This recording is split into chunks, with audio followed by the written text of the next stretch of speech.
おはようございます。ケンです。愛知県の三河港にテスラ車が次々と陸揚げされています。そしてテスラは日本での納車拠点を今年60%増やすと発表もしています。輸入能力の拡大っていうのは日本で販売を増やすための重要な前進です。ただ先に言っておきます。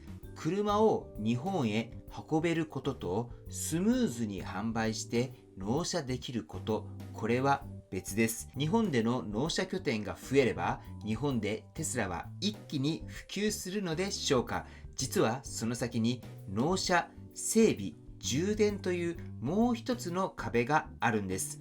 今日お伝えするのは3つです。三河港への陸揚げが日本戦略に持つ意味、納車台数と実際の販売、納車が同じでない理由、そしてテスラジャパンの成長を判断する6つの項目です。ではまず三河港がどういった港なのか、ここから説明をしていきます。三河港は自動車の輸入額、輸入台数ともに33年連続で日本1位の港なんです。輸入車の受け入れに慣れた国内最大の拠点となっています。7月6日にはモデル Y とモデル YL 合わせて1000台が陸揚げされたというニュースもありました。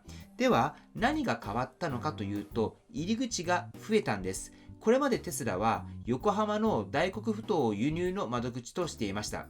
そこに三河港が加わります。三河港経由では3ヶ月あたり約6000台の輸入を見込んでいるようです。これにより日本での輸入能力はおよそ2倍。年間約4万8000台になります。そしてテスラジャパンの担当者はこう説明しています。三河港は輸入車の陸揚げ実績が日本1位で、車両の整備関連の機能も含めて自動車にとって扱いやすい港であると。そして西日本向けの車両にとってはより近い入り口になります。そして納車の側も動いています。現在7カ所の納車拠点に4カ所を追加します。今年に横浜と神戸、年内に東京圏と名古屋、合計11カ所、約 60% の増です。ここまでは素直に前進と言っていい変化です。その上で期待できる効果を上げます。まずは輸入能力が上がることです。そして入港の頻度が増えること、その結果としての納期などが改善するっていう可能性があります。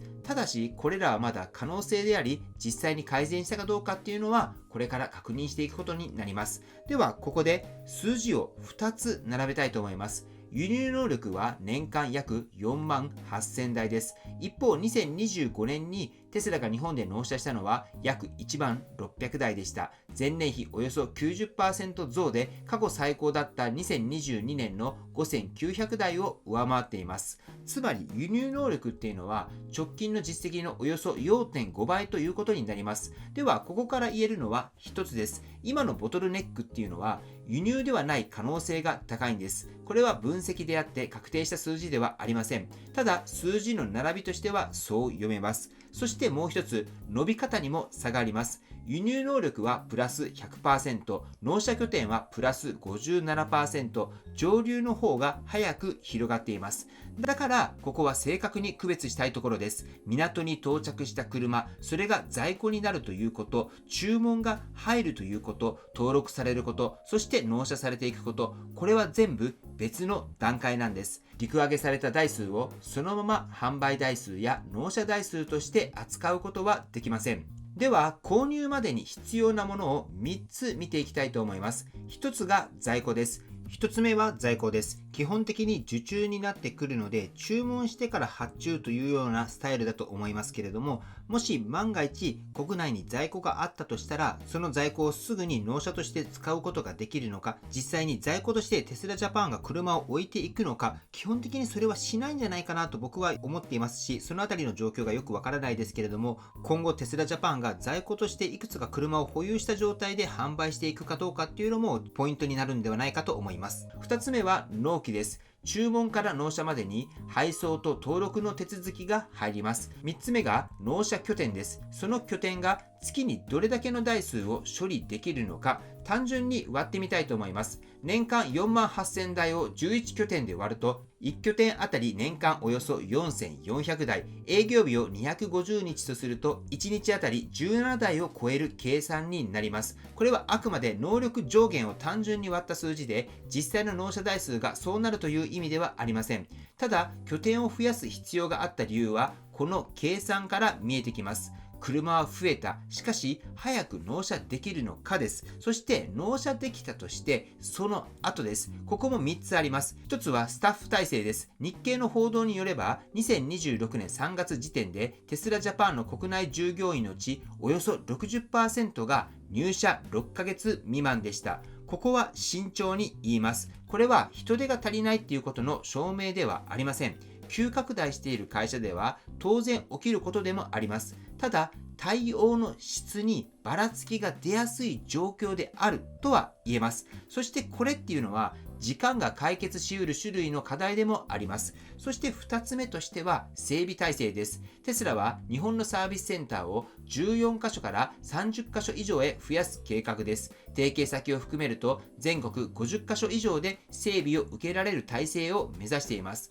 これは整備予約の待ち時間に直接効いてくる部分です。そして3つ目としては充電環境です。日本のスーパーチャージャーは約130カ所とされています。ただ、充電環境をスーパーチャージャーの数だけで判断するのは正確ではありません。テスラは日本のチャデモ規格への対応もありまして、アダプター経由で国内の急速充電器も使えます。ただ、新しいチャデモのアダプターがまだ販売されていないので、ここは本当急いでほしいなと思います。そして今現在はセブンイレブンとの提携だったり、ファミリーマートの提携だったり、コンビニへのスーパーチャージャーの設置っていうのも進んでいます。さらに言えば、戸建てに住んでいるオーナーにとっての充電の中心は自宅です。僕自身も家で充電しています。90% 以上は自宅で充電しています。なので、自宅で充電できる方っていうのは、やはり自宅中心になってくると思いますけれども、そうでない方にとっては、自宅、そして経路、そして目的地、この3つを合わせてみる必要っていうのがあります。では、ここで見方を一つ提示しておきます。日本の展開の本当の競争力は、売るまでではなくって、購入後も含めた体験全体で決まっていくのではないでしょうか。納車できる、しかし購入後も支えていけるのか、ここが結構大きなポイントになってくるんではないかなと思います。では、何をもって判断すればいいのか、6項目にまとめてみたいと思います。まずは在庫です。希望仕様と地域ごとの在庫状況、そして納期です。注文から納車までの期間です。納車拠点としては、拠点数と処理できる台数、こういったことが大切になってきます。そして、スタッフ体制ですね。販売、納車、サポートの体制をどれだけ充実させることができるのか、そして整備予約です。予約から入庫までの期間です。壊れたから修理をしたいんだけども、修理するまでの時間がかなりかかるっていうことになってくると、これは体験としては非常に悪くなりますね。なので、この整備予約っていうのは非常に重要です。そして、やはり充電環境です。自宅で充電できる人はいいかもしれませんけれども、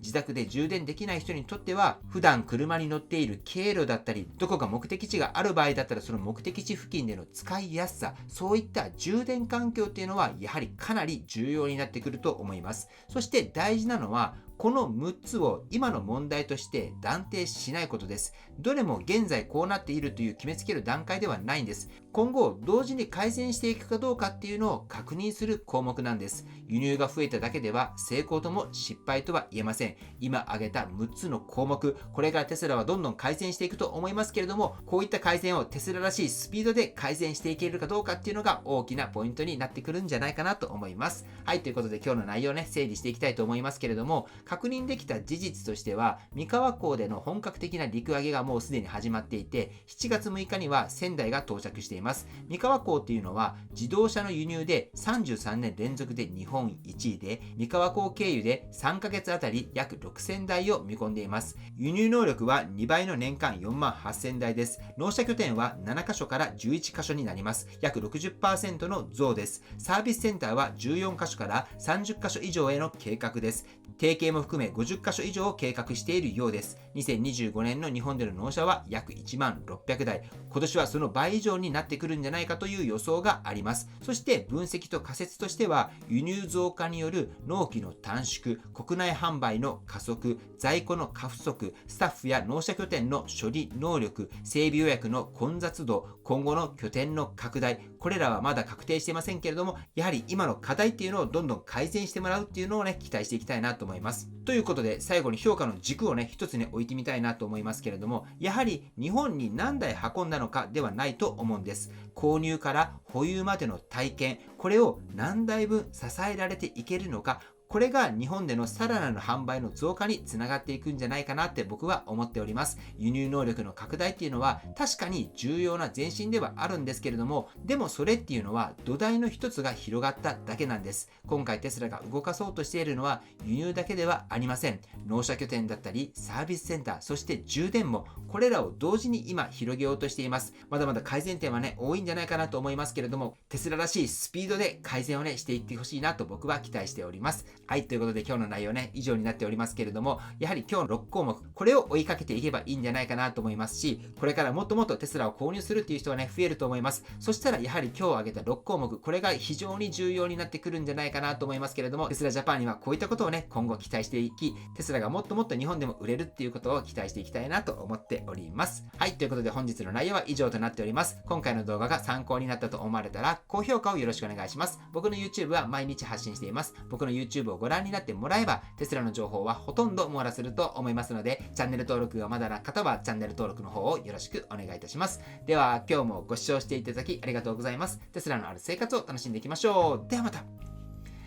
通信です。すいません。昨日の月間まとめで月間のアンケートの結果をこれを見るのを忘れておりました。先月の結果なんですけれども、テスラ株は6月末が418ドル27セントで、7月の末が311ドル21セントっていうことで、正解は下がるとなっております。ただ、本当これ申し訳ありません。先月なんですけれども、アンケートの方うっかり忘れておりました。本当申し訳ありません。今月はもうアンケートに予約していますので、本日からアンケートしたいと思います。ぜひ今月テスラ株がどうなっていくのか、アンケートの参加の方よろしくお願いいたします。はい、では本日も最後までご視聴していただきありがとうございます。素敵な一日をお過ごしください。ではまた。